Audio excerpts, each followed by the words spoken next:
भाजपा के राष्ट्रीय अध्यक्ष ओम प्रकाश राजभर जी मेरे साथ मौजूद हैं। सर, अखिलेश यादव की तरफ से साफ तौर पे जो है तलाकनामा आपको भेज दिया गया। आरोप ये लगाए गए हैं कि बीजेपी के साथ आपका गठजोड़ है, आपने मजबूत करने का काम लगातार किया है बीजेपी को, और आपको जहां सम्मान मिले आप जा सकते हैं, आप स्वतंत्र हैं। हमने उनका तलाक कबूल कर लिया है, क्योंकि मैं उनके नज़दीक जाके देखा। अति पिछड़े व अति दलित की जरूरत वहाँ नहीं है। अति पिछड़े व अति दलित नेता, अल्पसंख्यक के नेता वहाँ सिर्फ वोट दिला सकते हैं, हिस्सेदारी भागीदारी की बात नहीं कर सकते।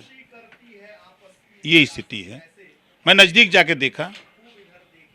22 के चुनाव में भी मैं लड़ता रहा उनसे कि भाई कश्यप को टिकट दे दो, बिंद केवट मल्ला निषाद को टिकट दे दो, पाल प्रजापति को टिकट दे दो, चौहान बिंद केवट को दे दो, उस इलाके में अर्कबंसी बंजारा बहेलिया खंघार रहता है उसको टिकट दे दो। लेकिन पहले चरण में 58 सीटों का चुनाव हुआ। उन्होंने कहा नहीं दूसरे चरण में देंगे। फिर दूसरे चरण आया, फिर मैंने कहा कि अब कहाँ तीसरे में देंगे। तो हमने कहा फिर वोट काहे को मिलेगा। अगर प्रेम होता, अति पिछड़ों को हिस्सेदारी देने की मन होता, 4-4 बार भी तो सरकार रही है। अगर हम बोलते हैं तो बुरा लगता है, 4-4 बार सरकार रही है। नारा तो बोलेंगे कि समाजवादियों ने बांधी गांठ, पिछड़े पावन 100 में 60। जब मुख्यमंत्री थे तब क्या किए? 100 में 8। कहां था ध्यान उस समय? उस कुर्सी पर बैठ करके भी आपने क्या किया? आपने क्या अति पिछड़ों के विषय में सोचा? अति दलित के विषय में सोचा? जो अति पिछड़े अति दलित के विषय में बात करेगा आपके यहाँ, उसकी छुट्टी कर दोगे कि नहीं तेरी जरूरत नहीं है।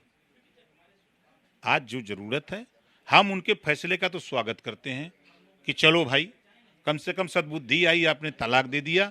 हम आपके तलाक को कबूल करते हैं और हम हमेशा अति पिछड़े और दलित की लड़ाई लड़ते रहेंगे और उनको हक अधिकार दिलाने की कोशिश करते रहेंगे। अब आपका अगला कदम क्या होगा?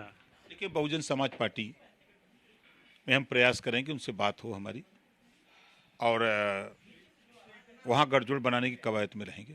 क्या बातचीत पहले कुछ हुई है, फोन पे या कहीं? कोई बातचीत नहीं।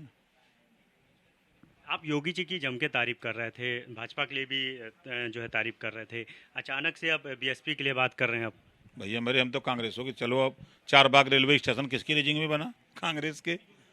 आप चलो जो है गोमती रिवर फ्रंट किसके रेजिंग में बना? अखिलेश के। आप 10-90 पर खड़ा होकर देखो चाँप के मायावती का काम।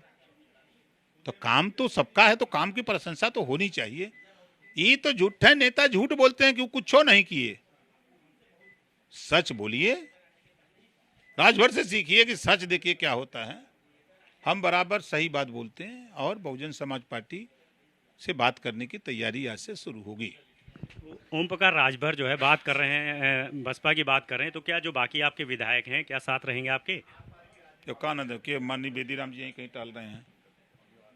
कहाँ जाएंगे? दल के विधायक हैं ना। पूर्वांचल में जिसको जीतना है बगैर ओम प्रकाश राजभर के कोई जीत नहीं सकता।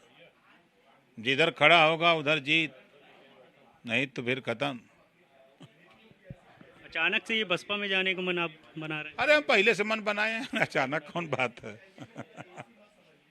क्या देख लिया आपने?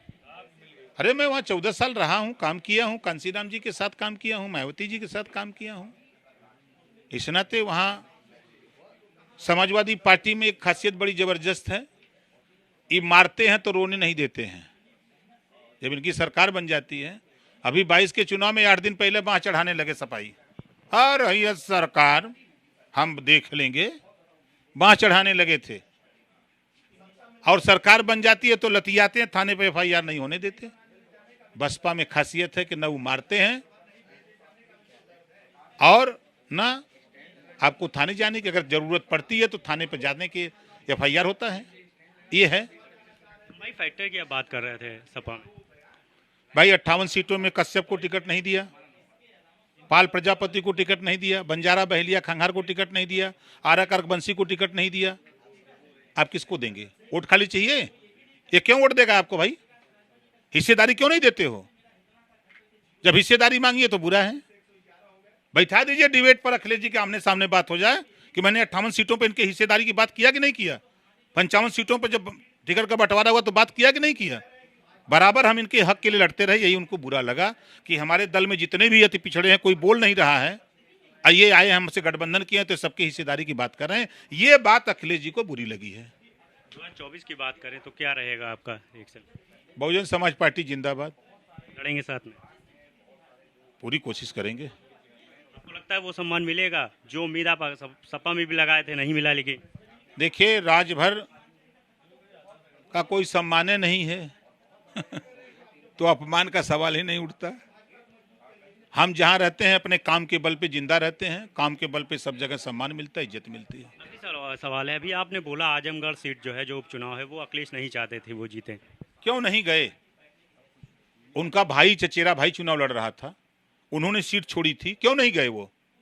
हम लोग उस कड़ाके की गर्मी में जहां 45, 46, 47 डिग्री टेम्परेचर काम कर रहे हों, हम 6 विधायक हमारे 300 नेता लेके घूम रहे हैं और ये एसी में बैठ के मजा लेंगे? ये बात बुरी लगी उनको। हमने तो कहा कि गुड्डू जमाली आपका 50-60 हजार वोट काट रहा है, आपने बुला के उसको टिकट नहीं दिया, उसको बेइज्जत किया। वो चुनाव लड़ रहा है, गुस्से में समाज जाएगा। आप दे दो टिकट चौहान को, दे दो राजभर को, दे दो कुशवाहा को, पटेल को, ब्राह्मण राजपूत, किसी को दे दो, 50,000 वोट कलेक्ट करे, जीत जाएंगे। लेकिन के मिला? यम शिवपाल यादव जी का भी जिक्र किया, उनको भी बोला है कि आप भी स्वतंत्र हैं, कुछ बात हुई? जब वो अपने चचा के नहीं सही कर पाते तो हम का सही करिए?